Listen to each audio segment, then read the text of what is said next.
अस्सलाम वालेकुम prep class, कैसे हैं आप सब। मैं उम्मीद करती हूँ कि आप सब ठीक होंगे। मेरे बच्चों, आज मैं आपको एक और आवाज़ करवा रही हूँ। ये है जे।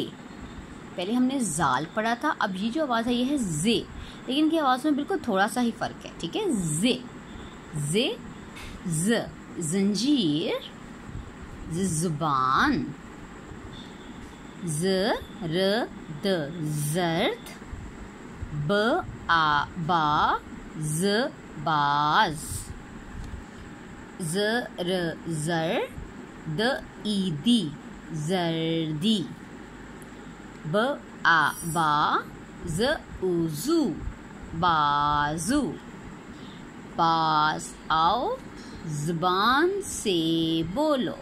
ठीक है, अब आप इसकी प्रैक्टिस करें, इसको बार बार पढ़ें। अगर आपको मुश्किल लगता है तो आप फिर से पढ़ें, क्योंकि आपके पास सैटरडे भी होता है, संडे भी होता है। अगर आपको कोई लफ्ज़ मुश्किल लगता है, आप उसकी रिवीजन जो और उसकी दोहराई है वो हफ्ता और इतवार को ज़रूर किया करें।